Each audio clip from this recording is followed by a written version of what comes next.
Thank you, Mr. Speaker. Call Kanwaljit Singh Bakshi. Mr. Speaker, thank you for the opportunity to speak on the first reading of Overseas Investment Restriction on Foreign Ownership of Land Amendment Bill. Mr. Speaker, on the behalf of migrants, I would like to say that such a bill will be a disappointment for them. They bring a lot of investment, which in turn creates a lot of jobs.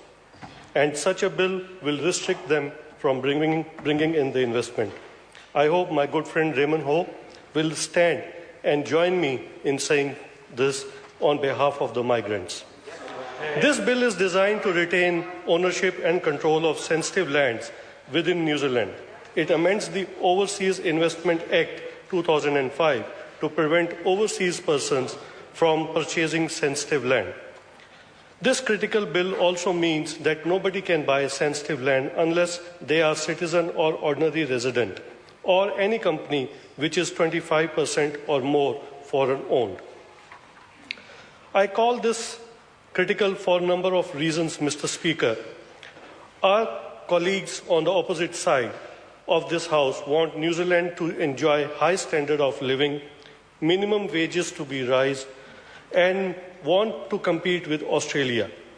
However, these wonderful colleagues of ours have all these bright theoretical ideas, do not share their wisdom on where, as a country, are we going to fund these theoretical ideas from.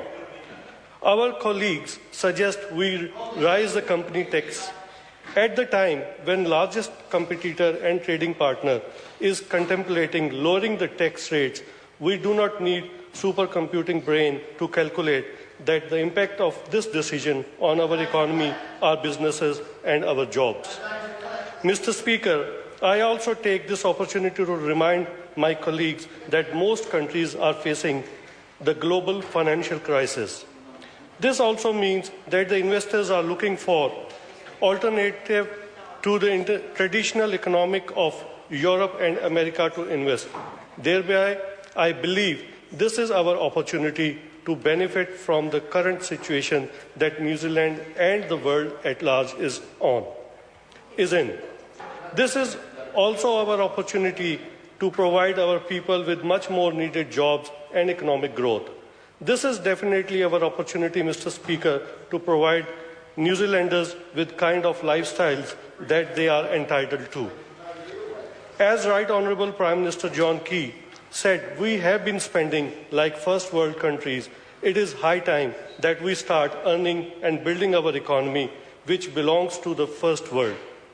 In case we do not take decisive action, now our future generations stands to bear the burden of our inaction on our wrong decisions.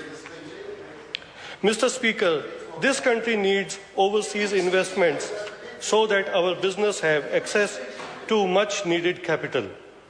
Access to the capital means they can expand their operations, which in turn means they will employ more people. It will also mean that our businesses can look at not just national but international expansion of their operations. This will boost our exports, thereby improving our lifestyle and wages.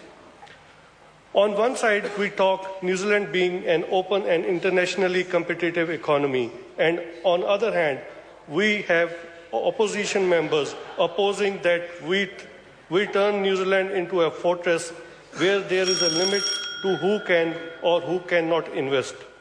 This attitude of Green Party will not, no doubt, limit our incomes, will lead to depreciation in quality of public services, and offer most certainly not lead to any job creations. Mr. Speaker, I oppose this bill. The Honourable Clayton Cosgrove.